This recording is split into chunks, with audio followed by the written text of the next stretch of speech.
хуулийн төслийг бас нэлээд хүлээж ирсэн л да. Олон нийтийн зүгээс ч гэсэн ер нь энэ өнгөрсөн энэ хугацаанд хамгийн их анхаарал татсан асуудлуудын нэг нь бол энэ офшортой холбогдуулсан. Ялангуяа улс төрчдийн офшортой нэр холбогдсон асуудал байгаа байхгүй.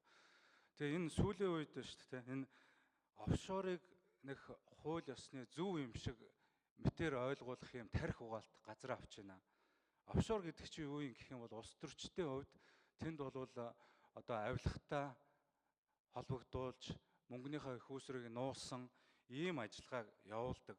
Аж ахуй нэгж байгууллагууд бол цэвэр тэндээс татвараас зайлсхийж татвараас зугатаадаг. Тэгэхээр Монгол улсын хүчин төгөлдөр үйлчилж байгаа хуулиар татвараас ямар аль нэг хэлбэрээр зайлсхийхийг хориглодог. Тэгэхэд энэ татвараас зугатаагаад байгаа зайлсхийж байгаа юм аа яагаад ингэ зөвшөөрөх гээд байгаа гэдэг нэг асуудал байгаа. Тэгээ энэ хуулиа ер нь энэ хууль бол байх ёстой. Гэтэ энэ хэлбэр чинь ерөөс агуулгын шал өөр байна. Энийг офшорыг хориглох биш, офшорыг бүр дэмжсэн хууль болоод яваад байна л да. Тэгээ энэ дээр бол ингэж байгаа байхгүй.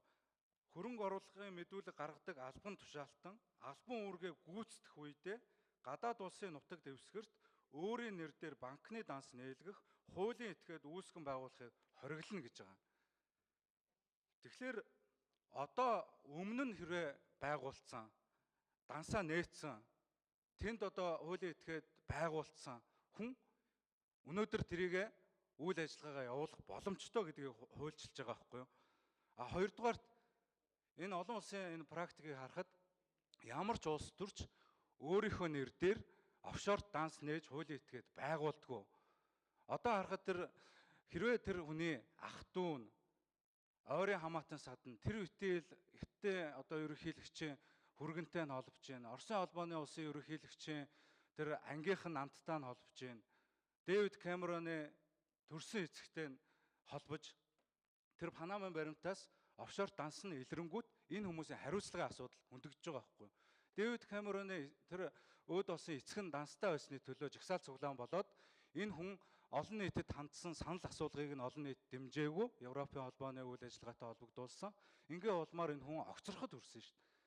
Тэгэхээр эн чинь ямар ч улс төрч өөрийнхөө нэр дээр байлгадаг л байхгүй. Тэгэхээр энэ хүрээллийг нэгдүгээр өсгөх боломж байна уу? Тэр гэр бүлийн гишүүд, төрсөн ах дүү, тэр эцэг эхтэй энэ хамруулах боломж байна уу? Хоёрдугаарт өмнө нь нээж болно гэж байгаа байхгүй албан тушаал эрхлэхээс өмнө. Жишээлбэл их хурлын гишүүн их хурл сонгогдохоос өмнө тэнд одоо нууц данстай байж байгаа. Тэр нь өнөөдөр ил болвол хариуцлага хүлээхгүйг хуульчлах гэдэг байгаа байхгүй юу? Тэгэхээр энийг нь өмнө нь байна уу, одоо байна уу, нийт бүх хугацаанд нь хамруулах боломж байна уу?